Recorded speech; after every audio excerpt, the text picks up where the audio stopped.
Timothée Chalamet managed to turn the entire internet against him with one single sentence about ballet and opera being dead, which is a wild statement to make while promoting a movie about ping pong. Naturally, social media completely lost its mind.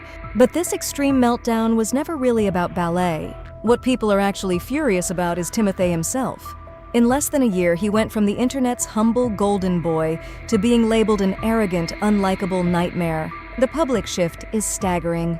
Is it his relationship with Kylie Jenner, an inflated Oscar-chasing ego, or has the real Timothée finally surfaced? Welcome back to the channel, let us dive right into it. The viral firestorm started during an industry sit-down with Matthew McConaughey.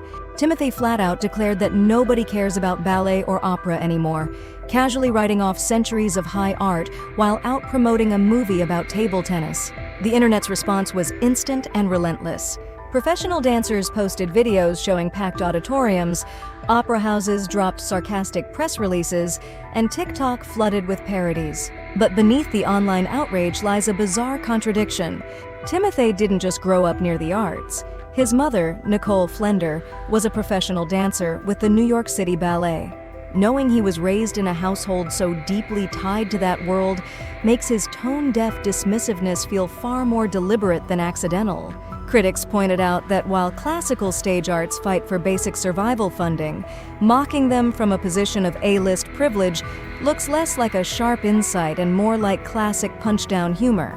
He tried to scramble for damage control mid-interview, joking about losing viewers, but the fallout was locked in. To millions watching online, this wasn't just a clumsy slip of the tongue. It was a glaring look into a pattern of unchecked arrogance from an actor whose entire career was built on being humble. But this wasn't his first time witnessing elite arrogance up close. In fact, his introduction to Hollywood power dynamics involved an A-lister and an unflushed toilet. During that same sit-down with McConaughey, Timothée brought up a story from the set of Interstellar back in 2014. As a 17-year-old kid on one of his first massive film sets, he walked into his trailer bathroom to find an unflushed mess left behind by his veteran co-star. When confronted, the older actor casually laughed it off as a regional rite of passage. On the surface, it gets framed as a wild Hollywood prank told for cheap laughs. But look closer, and it lays bare the extreme power imbalances normalized across the film industry. A teenager on his first major breakout job has zero leverage to call out an A-list titan without instantly risking his entire career. He had to laugh along, absorb the disrespect, and keep his mouth shut. Unchecked power insulates elite talent from basic boundaries, teaching young actors early on that massive success guarantees total immunity from consequences. Fast forward a decade, and Timothée went from that powerless kid on set to one of the most influential leading men of his generation. He didn't break Hollywood's toxic cycle of ego. He just climbed high enough to start enjoying the perks. Rewind to 2019, and the internet's perception of Timothée Chalamet was night and day. Right after his breakout turn in Call Me By Your Name, he became social media's ultimate soft boy heartthrob. He was soft-spoken, intensely passionate about cinema, and appeared genuinely stunned by his overnight global fame. He felt like a refreshing contrast to the traditional, hyper-masculine Hollywood star. Guys respected the raw talent, women gravitated toward his charm, and the press treated him like the golden child of modern film. For years, he maintained an almost pristine public image, shielded by an aura of authenticity that felt practically extinct in a scripted industry. But that entire reputation hinged on one core idea, that he genuinely didn't care about elite industry validation. The second his focus pivoted from pure artistic passion to aggressive award hunting, that carefully built persona started to crack. The real turning point came when Timothée stopped hiding his drive for hardware. He handed out exclusive limited edition jackets, only to figures he personally deemed great. And in interviews, he began treating acting like a competitive contact sport, essentially telling audiences his level of commitment shouldn't be taken for granted. Critics quickly picked up on the irony of an A-list actor demanding public gratitude just for doing his job. Losing that first Oscar didn't humble him. It completely broke his PR persona, triggering a total transformation that crew members on his next sets would soon regret. This shift is the direct result of modern Hollywood's favorite excuse, method acting. Over the years, the film industry has twisted method acting from a deep psychological technique into a blanket pass for insufferable behavior. Set rumors started painting a picture of an actor totally consumed by his own press, complete with demands for isolated treatment and bizarre boundaries. This exposes a massive double standard across Hollywood culture.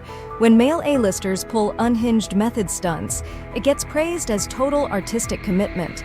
But if a female actress pulled the exact same behavior, she'd be instantly branded as difficult and blacklisted.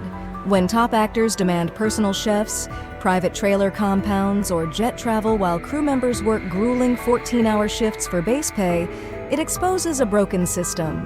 Hollywood actively enables this because extreme transformations win awards. Timothée didn't create this toxic industry culture. He just adapted to it the second he realized the system rewards ego over humility. Yet when the internet finally snapped, they didn't blame the studio system or his Oscar obsession. They blamed a Kardashian. When public opinion finally flipped, a huge chunk of the internet searched for an easy scapegoat, immediately pointing fingers at his high-profile relationship with Kylie Jenner. Online commentary rushed to pin his new attitude on his tie to reality TV royalty and billionaire lifestyle branding. But blaming a female partner for the choices of a 30-year-old man is a tired trope fueled by deep-seated internet misogyny. Timothée is an adult who made conscious choices to pivot his career, his public image, and his personal brand. His ego wasn't imported from a relationship. It was built directly inside the echo chambers of movie studios and award campaigns. When you're surrounded 24/7 by agents, executives, and yes men who laugh at every joke and validate every impulse, your perception of reality gets warped. Is this unhinged confidence just the inevitable cost of aiming for legendary status in modern Hollywood, or has he officially crossed the line into being completely out of touch? He is the ultimate product of a celebrity system engineered to build up talent until they completely lose touch with the real world. At the end of the day, Timothée Chalamet isn't a rare anomaly. He is the predictable result of an industry built to create monsters and then act surprised when they roar. Hollywood spent a decade telling him he was the savior of cinema, and he simply made the mistake of believing them. The golden boy image was always a fragile illusion, and now that the veneer has cracked, there is no going back. But as he continues his aggressive push toward legendary status, one massive question remains. Will the Academy finally reward this relentless hustle with an Oscar, or will the internet's mounting fatigue officially sabotage his dream? Tell me down in the comments, are you still rooting for his talent, or has the arrogance ruined the appeal for good? Drop a quick like if you enjoyed this deep dive, hit that subscribe button for more unfiltered pop culture breakdowns, and as always, thank you for watching.